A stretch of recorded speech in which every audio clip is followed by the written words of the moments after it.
Praise lord. దేవుని నామాన్ని మహిమకలను గాక.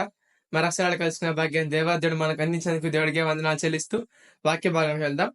ఈ దినమందు మనం వాక్యంలో ఏం ధ్యానించుకోబోతున్నామంటే, మనకేదైనా ఒక పెద్ద సమస్య వచ్చి పడింది అనుకోండి. అది చిన్నది కావచ్చు, పెద్దది కావచ్చు. ఏదో ఒక సమస్య వచ్చింది అనుకోండి. ఆ సమస్య వచ్చిన వెంటనే మనం ముందు వెనక ఆలోచించకుండా వెంటనే కృంగిపోతుంటాం. అది నా వల్ల కాదు, ఇంక నేను చేయలేను, అంతే అయిపోయింది, నా జీవితం అయిపోయింది, నా పని అయిపోయింది అంటూ చాలా మాటలు మనం మాట్లాడుతుంటాం. కానీ అలా చేస్తే మనం చేతకాని వాళ్ళం అవుతామని సామెతల గ్రంథంలో భక్తి సెలవిస్తున్నాడు. ఏమని?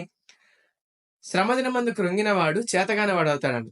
అలాగే కీర్తన గ్రంథంలో దావీదు భక్తుడు ఏమంటాడంటే, దావీదు రాసిన కీర్తన గ్రంథంలో ఉన్న మాట ఏమిటంటే, నా ప్రాణమా నీవేళ కృంగి ఉన్నావు అంటూ మాట్లాడుతూ ఉంటాడు.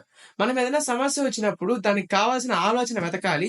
ఆలోచనను ఇమ్మని దేవుణ్ణి అడగాలి. అంతేగాని వెంటనే కృంగిపోయి ఇది నా వల్ల కాదు అన్న ఒక నెగెటివ్ ఫీలింగ్ మనం తీసుకురాకూడదు.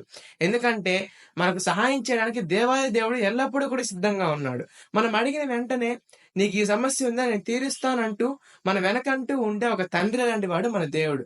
అలాంటిది అంత పెద్ద తండ్రిని మనం వెనక పెట్టుకొని ఏమైపోతుంది, అయిపోయింది, నా కథ అయిపోయింది అని మాట్లాడుతూ మనము చాలా చాలా కృంగిపోతూ ఉంటాం. దానివల్ల మన ఆరోగ్యాన్ని కూడా పాడు చేసుకుంటుంటాం.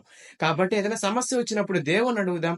సమస్యని పరిష్కరించడానికి మార్గాలు వెతుకుదాం. అంతేగాని కృంగిపోకుండా దేవుని నామాన్ని భయంకరంగా గొప్పగా తయారు చేయబడతాం. ఈ వాక్యం దేవుడు దీవించి ఆశీర్వదించును గాక. ఆమేన్.